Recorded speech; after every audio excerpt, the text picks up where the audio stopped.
이명박 전 대통령 이름이 자주 거론됩니다. 원세훈 댓글 사건 그래서 관련해서도 그렇고요.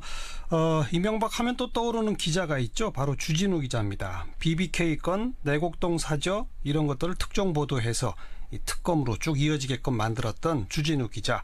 이번에 주진우의 이명박 추격기라고 하는 책을 펴냈네요. 그래서 오늘 스튜디오에 모셨습니다. 어서 오십시오. 안녕하십니까, 주진우입니다. 네.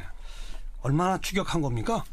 10년이 조금 넘었네요. 네. 다른 건 몰라도 다른 취재 하다가요. 네. 이명박 대통령하고 이명박 대통령의 돈 얘기가 나오면 무조건 달려갔습니다. 그래서 많이 다녔습니다. 미국도 여러 번 갔고요. 네. 싱가포르, 홍콩, 스위스, 독일, 조세 피처인 버진 아일랜드 쪽에 있는 케이만군도 또 다녀왔습니다. 그래서. 책상에 아예 그 이명박 전 대통령 관련된 박스가 따로 있다면서요?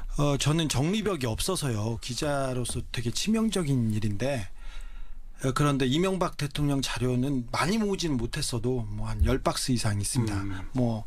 책상에 가장 중요한 열에 있는 책은 다 이명박 관련 서적이고요. 밑에 왜 그렇게 쫓아요? 저는 정치가 국가가 국민을 위하고 국민의 생명과 안전을 위해야 된다고 이렇게 생각하는데 네. 이명박 대통령은 국가를 자기 사익을 위해서 썼다고 이렇게 봅니다. 이명박 정부 때 그 대한민국의 법치주의, 민주주의가 역행했고 이 모든 것이 이명박 대통령과 그 주변 사람들의 이익, 특별히 돈에 의해서 이렇게 결정이 됐다고 보기 때문에 제가 이명박 대통령은 꼭 좀 쫓아다녀야 되겠다 생각했습니다. 그래서 이 책의 부제가 저수지를 찾아라. 네. 그 저수지는 바로 그 돈이 모여있는. 네네. 비자금 저수지를 말합니다. 네. 사실 4대 강도 그렇고 자원외교도 그렇고 큰 굵직굵직한 국제사업마다 돈이 여러 군데에서 사라집니다. 아시다시피 큰 자원외교 사업에서도 그 회사를 샀더니 이 회사는 꽝이었다, 없었다 그러면서 돈이 없어졌다. 어디 가서도 어떤 사업도 없어졌다. 이런 건이 많았지 않습니까? 근데 그 돈이 사라지는데 한 곳에 모인다는 그 첩보와 정보를 가지고 제가 좀 뛰어다니기 시작했습니다. 그게 이 비자금 저수지를 말합니다. 네. 그런데 지금 언급하신 4대강 특히 자원외교, 네. 자원외교 캐나다 하베스트가 크고요. 그다음에 어마어마한 돈을 투자했는데 네. 다 날렸다. 네. 이런 얘기들은 우리도 많이 방송을 했는데 네. 그러면서 많은 분들이 혹시 이게 이명박 전 대통령 무슨 비자금과 연관되는 거 아니야라는 의심을 할 수 있는데 네. 아직까지 아무런 근거도 나온 바는 없잖아요. 네, 그렇습니다. 이번에 잡았어요? 잡지는 못했어요. 그런데 그 제보와 정보를 가지고 그 주변까지는 쫓아갔습니다. 몇 년 전에 한 분이 이렇게 찾아왔습니다. 그런데 그분은 이명박 대통령의 측근이었고 같이 자원외교 관련된 비즈니스를 했다고 합니다. 성공적으로 그 프로젝트를 완성해서 자기도 어마어마한 목돈을 가지고 그리고 외교관 여권을 받고 해외로 나갔어요. 나가서 해외에서 쇼핑하고 여행하다가 보니까 한국에서 다른 공범들은 잘 살고 있는 거예요. 자기만 해외 도피를 한 거예요. 그래서 들어와 보니까 다른 친구들, 공범들은 더 돈을 많이 받았다는 것 때문에 약간 뭐라고 해야 돼요? 배가 아파서 이런 것이 분노로 되면서 저를 찾았어요. 그래서 저한테 몇 가지 정보를 알려줬는데 어느 계좌까지도 알려줬습니다. 그런데 제가 이렇게 그 정보를 가지고 이렇게 하나씩 둘씩 두드려 보니까 신빙성이 굉장히 있었습니다. 그런데 그 계좌는 차명 계좌고 남바로 돼 있어요. 비자금 계좌가. 계좌명도 남바고 계좌 이름도 남바예요. 그래서 저희가 가서 찾을 수 있는 거는 한계가 있었어요. 그래서 거기까지 가서 좌절하고 비슷한 건으로 가서 좌절하고 그래서 이렇게 쫓아갔던 내용들을 어느 정도 신빙성 있는 정보들만 가지고 좀 모았습니다. 그리고 다른 얘기도 좀 넣고요. 그러니까 저수지를 찾는 추격을 하긴 했는데 못 찾았군요. 아직은. 실패했다고 하는데 아직 저의 저수지 찾기는 아직 진행 중입니다. 계속 되겠습니다. 근데 의심은 가지만 입증이 안 됐을 때 이거는 어떤 액수가 뭐 이명박 전 대통령의 돈이다. 네. 이렇게 주장하면 특정할 수는 없죠. 그렇게 되면 명예훼손 되는 거 아닙니까? 그렇죠. 예. 예. 안 그래도 제가 이명박 정권에서 이명박 대통령 주변에서 소송을 너무 많이 당해가지고요. 아직도 여러 건이 있는데 네.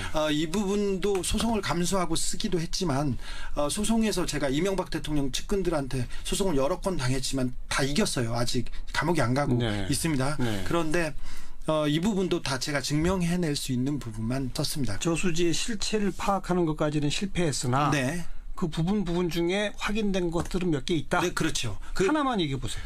캐나다 노스역이라는 대출을 해줍니다. 210억 원을. 그런데 그 대출 사건은 210억 원을 대출해 주는데 회사를 세운 그 다음 날 대출을 해줘요. 설립 다음 날? 설립 다음 날 대출 승인을 해줍니다. 그래요? 그런데 그 대표이사는 아무런 실적이 없었고요. 실업자였고요.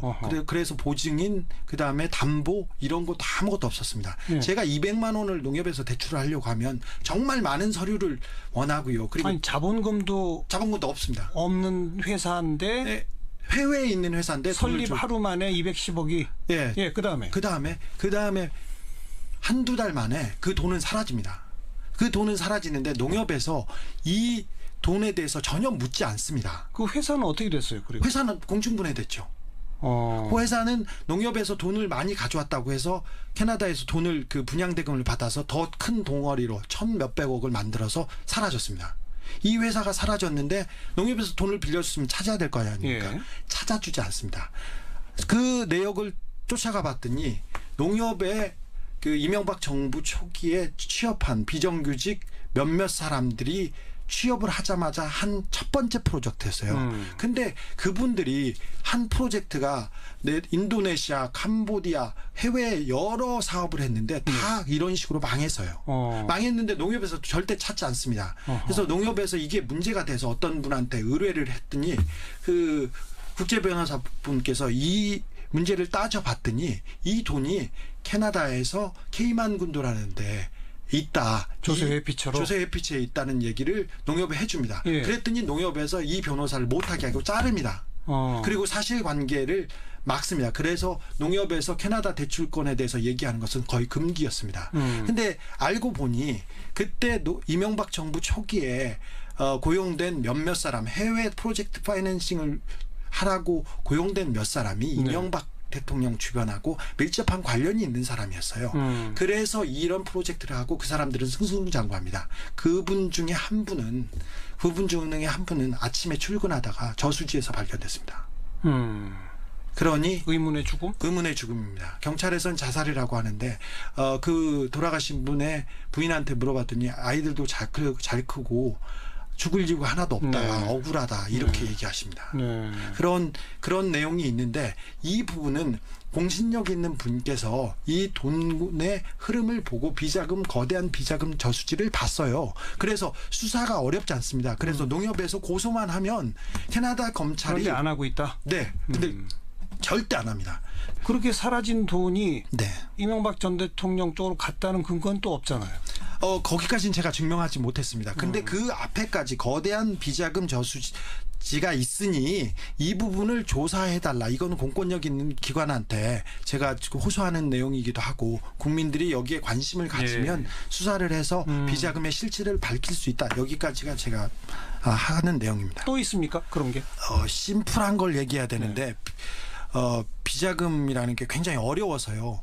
회사를 만들어요. 회사를 만들어서 그 이쪽에다 돈을 쏘아줍니다. 아니면 돈을 여기에 투자를 합니다. 그리고는 이 회사가 없네. 그리고 회사를 망가뜨리고 돈이 사라집니다. 그런데 그 회사에 돈이 들어오는 건 어디서 들어와요? 정부에서 투자하지 않습니까? 자원외교 같은 경우는 뭐 공사라든지 정부에서 계속 돈을 줬지 않습니까? 그리고 하베스트 같은 경우도 정부에서 우리나라에서 4조 넘는 돈을 줬는데 나중에 확인해 봤더니 4조 원이 들어간 회사가 200억 원짜리라는 거 아니에요. 그러니까요. 200억 원짜리를 4조 원을 주고 샀으면 그 몇 조가 어디로 사라졌을 거 아닙니까? 근데 그 돈이 사라집니다. 그 돈이 사라지는데 그 돈이 이렇게 흩어지는데 넘버 컴퍼니 아까 말했던 그 비자금 통장으로 이렇게 사라집니다. 그래서 그걸 쫓으면 비자금 통장에는 다 가명인가요? 비자금 통장은 가명인데 주로 어떤 형식이냐면요. 1달러나 10달러짜리 회사를 세워요. 예. 주식이 한 페이퍼 주에. 컴퍼니. 그거 하는데 그 페이퍼 컴퍼니가 그 계좌를 소유하고 있습니다. 그래서 아무도 누가 주인인지 누가 주민인지 모릅니다. 그리고 조세회 피처에서는 차명으로 그 계좌를 만들 수 있어요. 농민이라고 차명으로 이걸 만들어서 그 돈을 보내서 어떻게 쓸 수 있습니다. 그런데 그 돈이 빠져나오는 곳을 찾아보면 그러니까 크레딧 카드라든지 그리고 아니면 돈을 쓰는 그 돈의 흐름을 찾으면 누구인지 알 수 있습니다. 그렇죠. 네, 그래서 그걸 쫓아가 보면 저기 큰 카카의 주변 분들이 이렇게 보입니다. 그래서 거기까지 쫓아가야 된다 이렇게 이명박 전 대통령의 주변 분들이 그 돈을 사용한 흔적까지는 잡았다? 거기에 대한 정보까지는 제가 받았다 이렇게 합니다. 제가 흔적을 볼 수는 없어서. 예. 근데 그 정보란 얘기는 누군가의 재연, 제보? 네. 공신력 있고 누가 믿을 만한 사람. 네. 만약에 이명박 대통령 측에서 소송을 걸어주면 재판 과정에서 나올 수도 있는 부분이라고 생각합니다. 네. 4대강에도 그런 게 있나요? 지금 쭉 언급해 주는 걸 보면은 해외 투자, 자원 개발 투자 뭐 이런 건들을 몇 가지 얘기해 주신 것 같은데. 4대강은 기본적으로 건설 회사들이 나눠서 이렇게 담합을 해서 그것까지는 다 나왔죠. 다 담합을 해서 나눴는데 이거는 대기업들에서 흘러간 돈이었기 때문에 굉장히 찾기 어려웠어요. 4대강에서는 그래서 기업에서 빼낸 돈의 흔적은 저도 그 흔적을 찾지는 못했고 4대강이 이렇게 흐르는 강 주변에 중간중간에 그 항구를 지으려고 했어요. 그러니까 거기에 큰 도시나 큰 상업시설이 생기겠죠. 그 주변을 이명박 대통령 주변 사람들이 집중적으로 사들였습니다. 그래서 그거를 그 주변에서 그런 그 이명박 대통령 친인척 중에 어디 누구 명의로 샀다는 그 증언까지는 가지고 있는데 제가 그거를 밝히려고 등기부등본을 한 500만 원, 1000만 원어치 떼어가지고 했는데 친인척까지는 제가 아직까지는 확인을 하지 못했어요. 그런데 증언도 있고요. 그걸 제가 찾다가 못 찾고 내곡동 땅을 찾았습니다. 그렇게 맨 땅에 헤딩하는 식으로 등기부등본을 해서. 그래서 근데 그것도 4대강 사업이라는 것이 있다라고 하는 정보를 이용해서 좀 이제 밝으신 아무래도 그 이명박 전 대통령 주변 분들은 이제 밝으신 분들이 많을 테니까 4대강 사업이 진척되면 여기 땅값이 오르겠네. 그건 미리 사둬야지. 그럼 그분들이 재테크했을 수도 있는 거잖아요. 이명박 대통령 제가 취재한 바입니다. 이거는 제가 취재한 바입니다.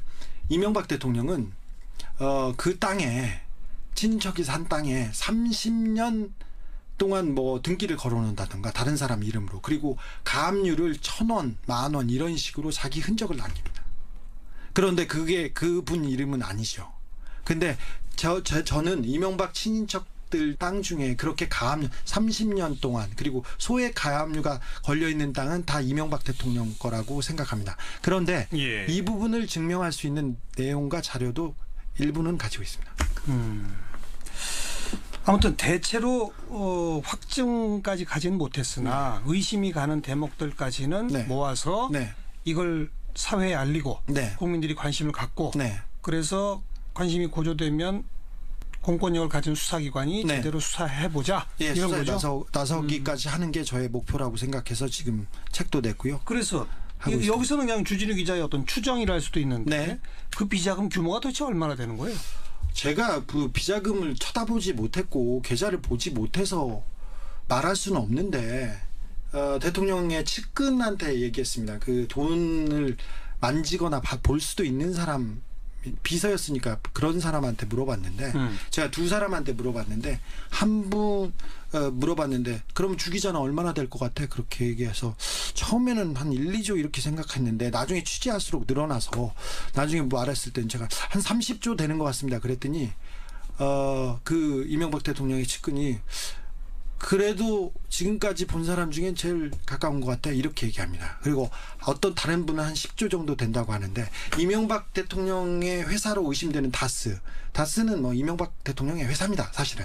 근데 이 다스가 2000년대 초반에 해도 한 2천억 3천억 정도의 재산 가치가 됐었어요.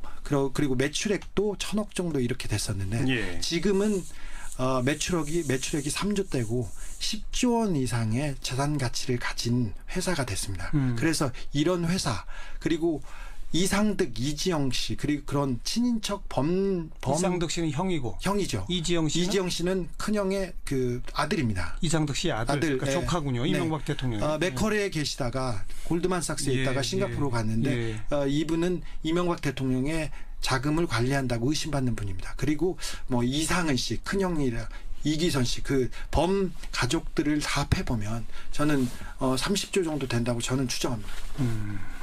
왜 그렇게 돈에 집착을 했을까요? 저도 놀라운 것이 이분은 돈에 대해서는 물러섬이 없어요. 이분이 이미 어마어마한 자산가고 네네. 대통령까지 했고 네. 검소하신 분이 부족함이 없잖아요. 네, 부족함이 없어요. 저 식당에 가면 4명이 하면 꼭 2인분씩 시키세요. 개고기집에서 2인분 시켜가지고 항상 그 주인을 그 당황스럽게 했던 그런 분이고 그런데 돈은 140억을 아까 김경준 씨의 계좌로부터 이렇게 돌려받았는데 2011년도에 그러니까 이명박 대통령 재임 시절에 그때 공권력을 통해서 외교부를 통해서 그 돈을 돌려받았어요. 그런 걸 보면 그 돈을 받으면 BBK가 관련이 있다는 게 분명해지는데도 그 돈을 포기하지 못하는데 이거는 천성인 것 같습니다. 제가 보기엔 이명박 대통령 주변에서는요. 돈에 대해서는 절대 물러서지 않고 돈을 버는 것에 맛이 들어가지고요. 그래서 돈 버는 재미에 다른 생각을 안 하시는 것 같습니다.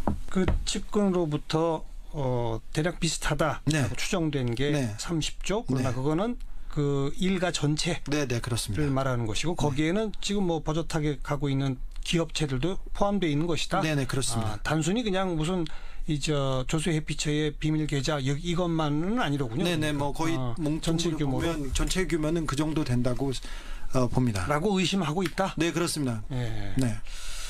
계속 아직 그 확증이 없는 의심 수준이어서 특별히 여기서는 그렇게 해야 됩니다. 방송에서 나가면 여기까지 소송당하면 제가 좀 미안하지 않습니까? 그럼 뭐 이명박 전 대통령 또 관련돼서 최근에 시끌시끌한 게 국정원의 댓글 부대 그 규모나 숫자 네. 이런 게 뭐 아직 그것도 확인된 바는 아닙니다만은 새롭게 국정원 적폐청산 태스크포스 팀에서 밝혀냈잖아요. 네, 그렇습니다. 근데 여기도 주진우 기자가 무슨 역할을 했어요?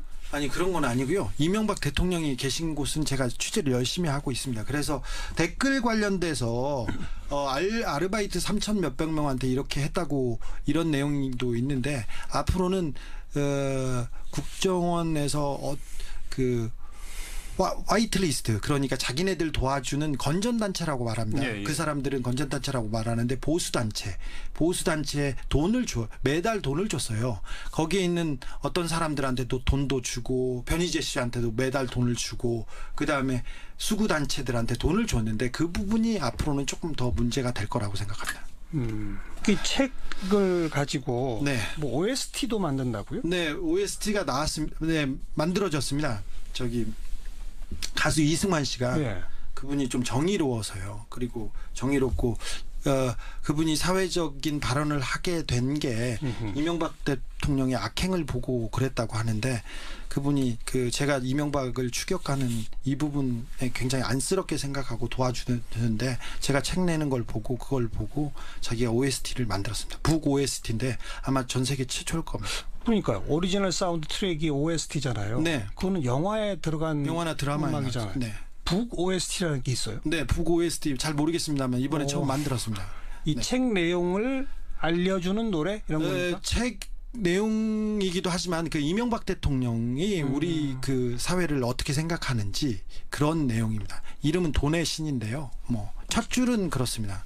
너인 고작 사랑이나 사람 따위를 믿지 난 돈만 믿어 이렇게 하면서 이렇게 얘기하는 건데 이 사회가 조금 비뚤어지고 잘못된 게 이런 이명박 대통령 같은 권력자가 있었지 않나 이런 생각에 OST도 만들었습니다. 영화로도 만드십니까 이 책이?